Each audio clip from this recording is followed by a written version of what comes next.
In fact, I'm classified as being from England, but I'm working in Istanbul at the moment. I have worked for the organisation for 8 years at the chalk phase and training teachers, and currently I'm working as an editor of children's textbooks.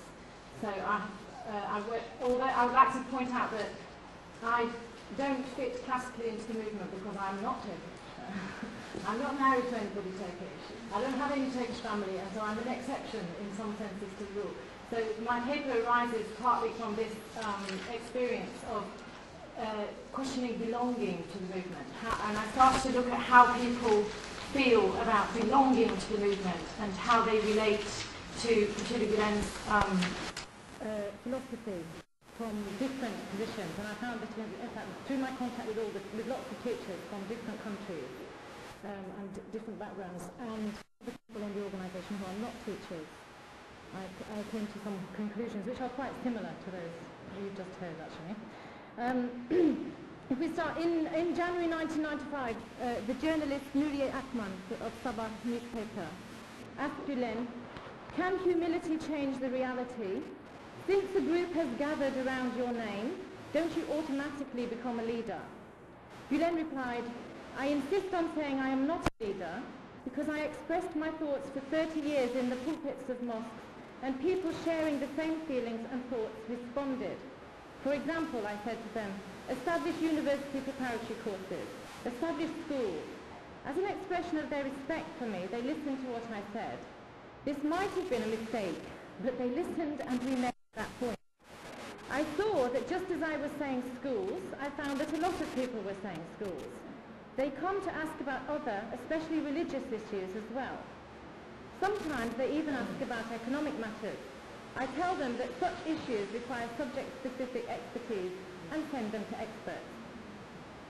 In spite of the disclaimer, it's clear that for many people, Fethullah Gülen does indeed stand at the head of a huge and international movement, and one which has achieved and seems likely to continue to achieve considerable and repeated successes in its chosen fields, which are not only education.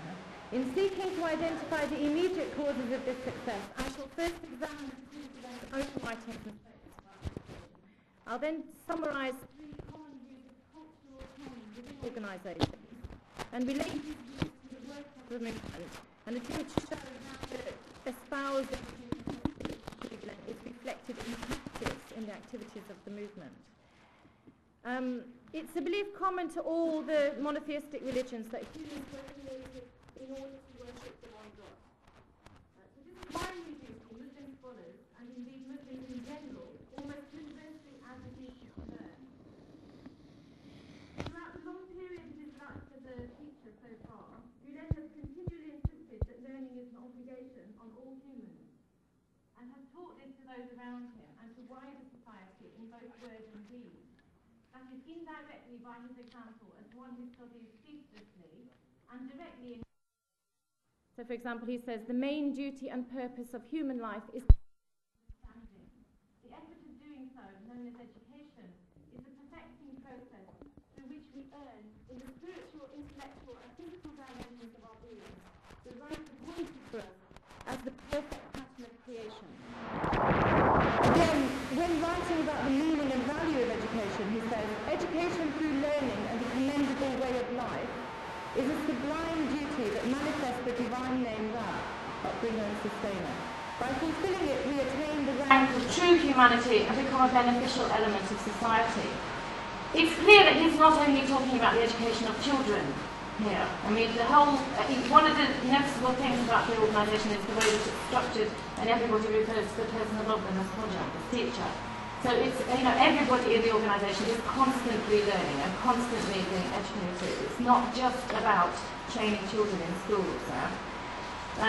It's probably the clear statement of this belief about the purpose of education is a religious purpose of education, which alarms the secularists in Turkey most. They're more accurately called laicists, I think, in reality. The answer to this is that Gülen is not so disingenuous as to pretend that there's such a thing as a value-free or value-neutral education system. That all schools and education systems convey a whole range of values, overtly and covertly, directly and incidentally, deliberately and inadvertently. So in this sense, much of the education that takes part in the schools takes place outside the classroom, indirectly in the classroom and outside the classroom. It's not just about what curriculum they're following. Yeah. I mean, in Turkey there are mainly private schools that they're running, and it is in fact, it's often the school's view on these things, such as the basis of social status, acceptable modes of behaviour, suitable social roles, and so forth. That is, it's the hidden curriculum of the state or public school system which leads families to make the financial and sometimes social sacrifices necessary to allow their children to attend private schools. It's growing increasingly clear that it's precisely the harmony between the values of such schools and their feeder faith communities which leads to the high behavioural and academic standards which are consistently achieved at such schools, whatever their denomination. So this applies not only to Gülen schools, but also to Christian schools and other schools in a Western context. When considering his views on the purpose of life, we see that Gülen's opinions on the necessity and value of education do not apparently differ markedly from the Orthodox Muslim view. But as Dalgas pointed out, Gülen gives special emphasis to good deeds carried out collectively, and those who cooperate in worthy projects or join together to discuss past experiences and future plans related to such activity render a special service as an army of God. In this light, as well as being a religious obligation on the individual, education becomes an obligation on the community and a collective activity. The purpose of education and associated work is primarily to fulfill the individual's and the community's duty of submission to the will of God. This is the aim of education. And his method, which is the method, our method, is service to others. His method is the method of achieving this aim. But like all such religious duties conscientiously performed, it subsequently has secondary beneficial effects on the individual and on the community and the world. So in other words, the aim of education is not material, but it has material effects. He says simply, concisely and uncontroversially, education is vital for both societies and individuals. And he says, a nation's future depends on its youth. Any people who want to secure their future should apply as much energy to raising their children as they devote to other issues. A nation that fails its youth, that abandons them to foreign cultural influences, jeopardizes their identity and is subject to cultural and political weaknesses. It has to be remembered that it's not just a social and political activity which can be divorced from the rest of his philosophy. It's about his faith. It springs from his faith. I'm going to talk to you about the way that people working in the schools think about their belonging, not working, just working in the organisation, think about their belonging.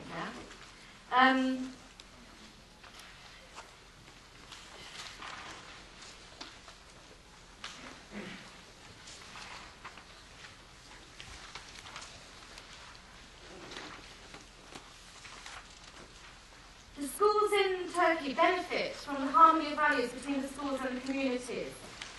Although naturally particular families, teachers and students will vary in their degree of commitment to the values.